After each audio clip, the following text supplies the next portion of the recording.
What if I told you that the greatest cathedrals of Europe were not built by the people whose names appear in the history books, that the stones themselves are older than the stories around them, that what we're really looking at is the leftover infrastructure of a civilization that doesn't officially exist?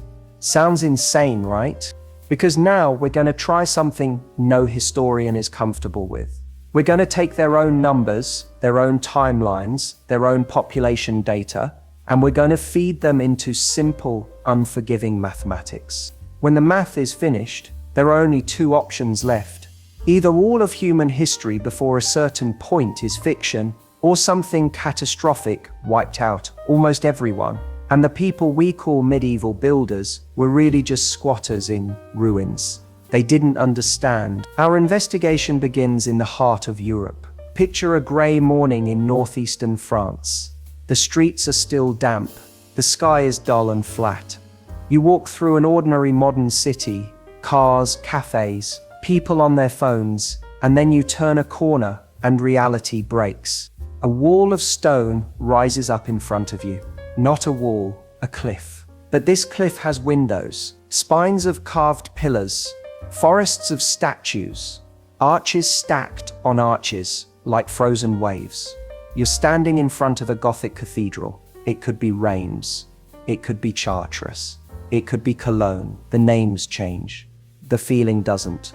You tilt your head back until your neck hurts, trying to see the top of the facade. It doesn't look like something humans built. It looks like something that grew out of the ground. Every surface is alive. The portals are filled with saints and kings and monsters. Every face different. Stone lace wraps the windows. Spires spike into the sky as if the building is trying to puncture heaven itself. Now pause. Forget the romance. Forget the stained glass and the choir music. Strip the cathedral of its religious meaning for a moment and look at it as pure engineering. You have tens of thousands of carved blocks, columns that transfer enormous loads to the ground, ribbed vaults that distribute weight with surgical precision, flying buttresses that counter outward thrust like arms bracing a giant. This isn't a pile of rocks, it's a three-dimensional equation in limestone. And the official story says this: construction began in the early 1200s. The main body was finished in around 80 years. The builders worked with hand tools, wooden scaffolding, and a lot of faith. That's it. You are expected to nod, admire the artistry, and move on. But we're not moving on, because if you stop for just a moment and put away the postcards, a very simple question appears: how? Let's remind ourselves what we're told about this era. This is the time we call the Middle Ages. For many, the Dark Ages. No electricity, no internal combustion engines, no steel cranes, no reinforced concrete, no calculators, no structural analysis software. People travel by horse or on foot. Most can't read. At night, streets vanish into darkness, except for a handful of torches and candles. Disease is common. Famines are normal. We're told that even the basics of physics, material science, and engineering are centuries away. That's the backdrop. Now place the cathedral on that stage. On one side of the curtain, peasants in wooden huts, straw roofs, open fires, hand-plowed fields. On the other side, a structure that requires accurate load calculations, knowledge of compression, tension, and shear, geometric mastery to align ribs, vaults, arches, and towers, organizational skills to coordinate thousands of workers over decades. We are asked to believe that people who in many cases couldn't count beyond a few hundred somehow organized supply chains, labor management, and geometric design at a scale that intimidates modern engineers. We accept that without a second thought because it's printed in textbooks. But imagine telling that same story without the authority of a textbook behind it. Imagine a stranger on a street corner claiming a largely illiterate, pre-industrial society with no advanced tools or machines built megastructures in 80 years that we'd struggle to replicate today. Even with computers and heavy machinery, you'd call it a fantasy. Yet when the same sentence is spoken softly, with a photograph of a cathedral on the slide and a professor's name under it. It becomes history. This is the Dark Ages paradox. Primitive life, advanced architecture. We're not told how that gap was crossed. We're simply told that it was. Let's put aside the poetry and look at the boring part. Logistics. Because cathedrals are not built out of faith. They're built out of mass. Stone has weight. Mortar has weight. Timber has weight. Every block in that wall had to come from somewhere. Every fragment of sculpture had to be carved by someone. Every wooden beam in the scaffolding had to be cut, transported, and lifted.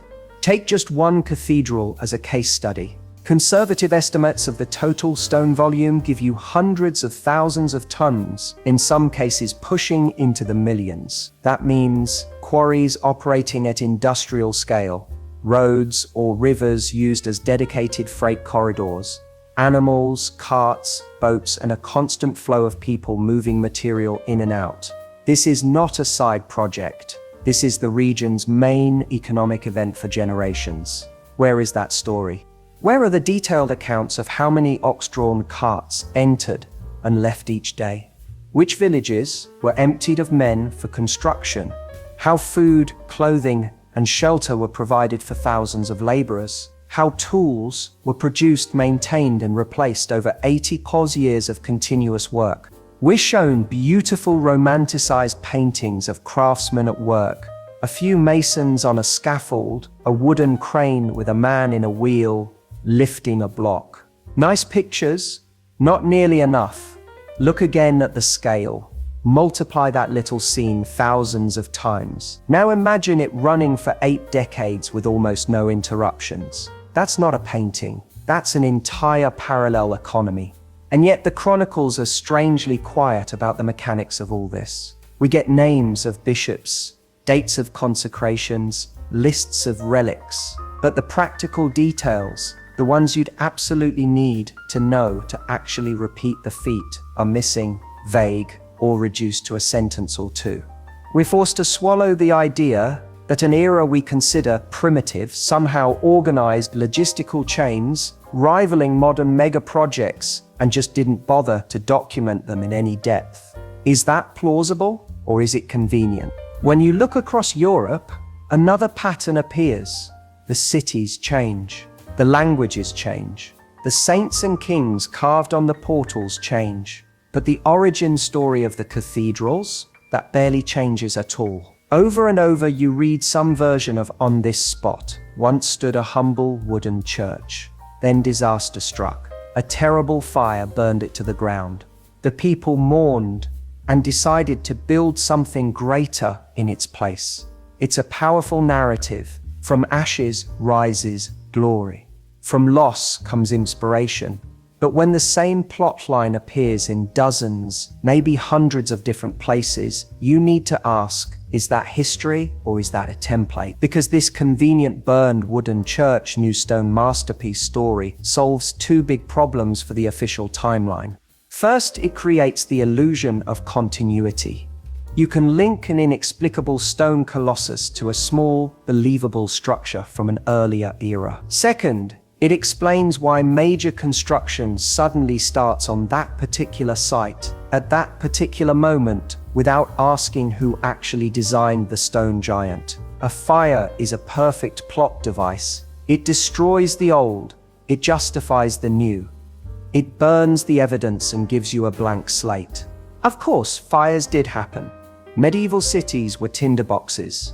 But if you start to notice that almost every monumental stone structure seems to appear on the ruins of something simpler, preceded by a conveniently devastating blaze, and followed by a massive, unexplained construction boom, you might start wondering whether the fire story is describing a real event, or whether it's being used retroactively as a patch, a narrative shortcut to cover gaps in knowledge. At what point do random fires stop being accidents and start looking like a scripted backstory?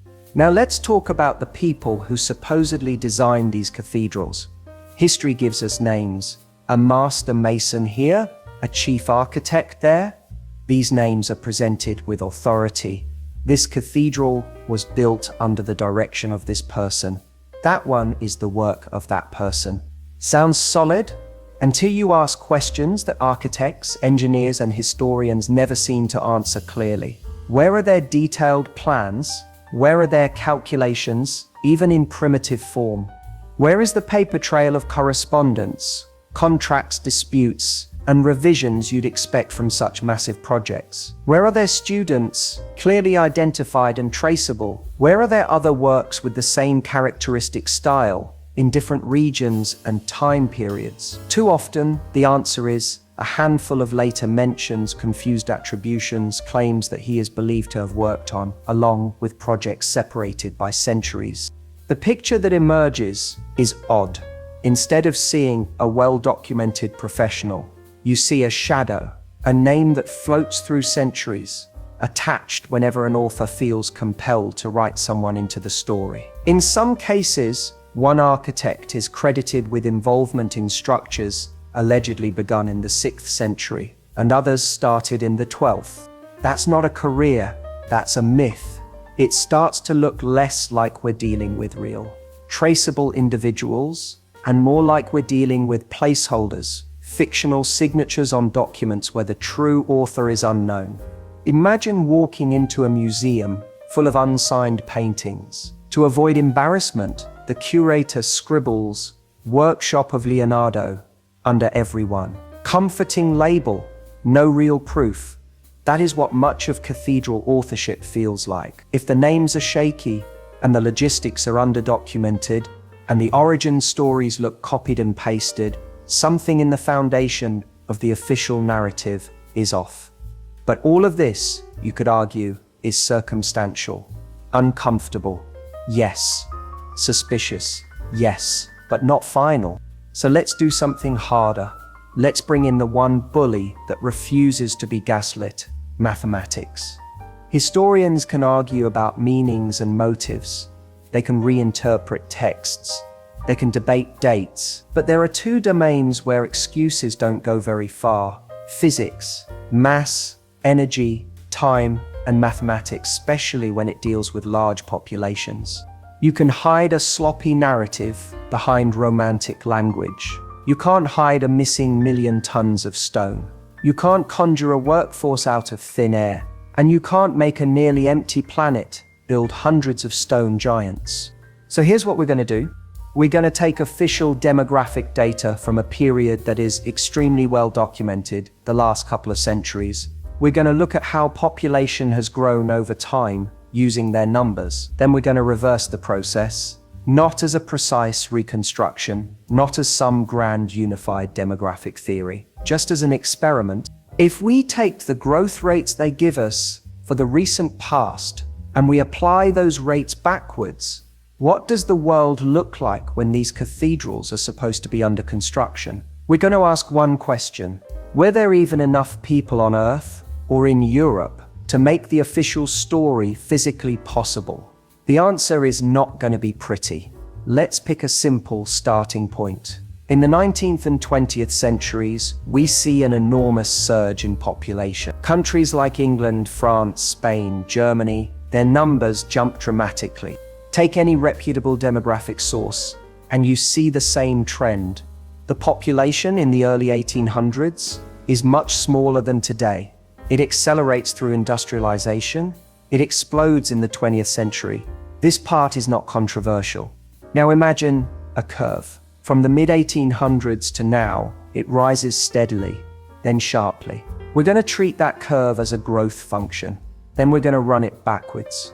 We go from today to 1900, 1900 to 1800. Step by step, letting the official rates do the work. Immediately, the numbers start to shrink. After 100 years, the world population, under this reverse model, is no longer in the billions. It drops into the hundreds of millions. Go back another century, the curve shrinks again.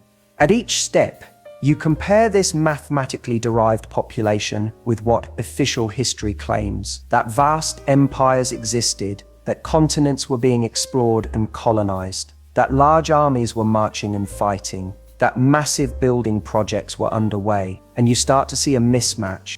By the time you reach the 18th century, the backwards model is already suggesting a total planetary population far below the textbook estimates. You could at this point argue about the method. You could tweak assumptions. You could adjust for plagues, famines, and local booms. Fine. But we're not done, because we're not stopping in the 1700s. We're going back to the era of the cathedrals. Keep running the numbers backwards with a consistent logic. You're not inventing anything. You're simply asking, if population grew by roughly this much per century, on average, in recent, well-documented times, and we apply that pattern back in time, how many people do we get in the so-called Dark Ages? The curve continues to drop. At some point, you hit a century where the model says, on the entire planet, there are on the order of tens of millions of people, not billions, not even hundreds of millions, tens, spread across all continents. Push further, and the number falls into the low millions. You reach the 1200s, the century in which Europe is allegedly building cathedral after cathedral, supporting complex feudal structures, sustaining trade over long distances, and constantly fighting wars. Under the model, the entire world's population is reduced to a figure you'd expect for a modern country, not a planet. And if you keep going back toward the early medieval period, the math takes you to the edge of the absurd. A tiny global population trying to support vast empires in Asia, civilizations in the Americas, complex societies in Europe, and sophisticated cultures in the Middle East and Africa, all at once. It doesn't work. Even if you argue about exact numbers, even if you say the curve isn't smooth, there were dips and surges, you still face a hard fact. The combination of the official growth rates, the official timelines, and the official claims about global-scale civilizations is internally inconsistent. At some point, the story asks a nearly empty world to perform miracles of construction, organization, and warfare that would strain a population 10 times larger. You are being asked to believe that dozens or hundreds of cathedrals, castles, and massive stone colossi were rising, built by a population that, under the logic of the numbers, simply doesn't exist in sufficient quantity. You can ignore that contradiction, or you can demand an explanation. We've arrived at an unpleasant fork in the road. The calculations, based on official-style growth patterns, produce results that make the standard historical narrative untenable. So what do we do? Option 1, take the curves literally. Accept that at certain points in the past, the world's population was so low that complex global civilizations are mathematically impossible. If you pursue that option, you're forced into a position where ancient Rome, classical Greece, imperial China, the builders of the Egyptian pyramids, entire millennia of alleged history compress into a tiny, almost mythical time window that doesn't resemble the official timeline at all. In short, you have to throw out pre-medieval history as we know it. Option 2, accept that the way we apply modern growth rates backwards is flawed. Not because mathematics is unreliable, but because something broke the line. Something happened. A discontinuity, a reset. If population curves behave one way in the last few centuries, but that behavior cannot be smoothly extended into the deeper past without generating absurdities, then the implication is simple. The recent centuries are not the tail end of a smooth ancient process. They are the aftermath of a shock so great that it nearly erased the human population, erased collective memory, and forced survivors to reinvent basic technology on top of the ruins of a much older world. That's the second option. There is no comfortable third. Either history before a certain point is largely fictionalized, or there was a global event that blew civilization to pieces. Let's entertain that second option. Suppose that somewhere not too far in our past, maybe a few centuries ago, the world went through a catastrophic event. Call it a great reset. Not the modern political meme, a literal one. Imagine natural cataclysms on a scale we can barely imagine, or technologies run out of control by a previous civilization, or a combination of both. The mechanism matters less than the effect. The population collapses. In many regions, it's effectively reduced to scattered pockets of survivors. Complex knowledge is lost faster than it can be preserved. Over a few generations, the memory of what came before dissolves into myths, legends, and half-remembered stories about giants and gods. Now imagine being born after such an event. You grow up in a world where there are strange, enormous stone buildings already standing. Some are intact, others are half-buried, melted, or shattered. You don't know who built them. Your tools are primitive. Your society is rebuilding from almost nothing. What do? You use what you can. You move into the shells of those buildings. You repair what you're able to repair. You adapt them for your religion, your language, your needs. You carve your saints into their walls. And because you have no idea how to replicate the original construction, you invent stories that your ancestors built them. That a local architect was inspired by a vision, that a fire destroyed a humble chapel, and a great cathedral was built in its place as a vow to God. In this scenario, the Middle Ages and early modern period are not the dawn of complex architecture. They're the cleanup crew, sweeping through the ruins of a more advanced planetary culture. The cathedrals are not the apex of medieval genius. They're the leftovers of a world that's been erased. If that's true, if cathedrals and other monumental stone structures are part of a single, earlier system, then we should expect something else. A signature, something that ties them together, not a doctrine, not a language. Those change rapidly. An architectural code. Look around the world on facades in Europe, on public buildings in old city centers, on arches and pediments in places that supposedly had little contact with each other. You begin to see the same motifs. Hybrid creatures, part lion, part eagle, part serpent. Repeated arrangements of suns, stars, and wheels. The same kinds of floral patterns, spirals, and geometric grids. You could write this off as pure coincidence. After all, artists everywhere draw similar things. But then you look closer.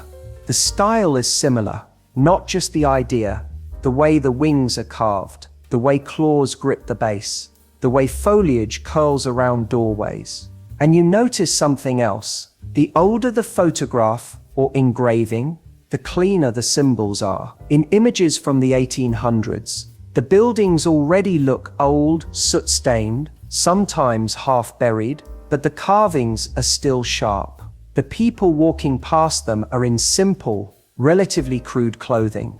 Horse-drawn carts trundle over muddy streets.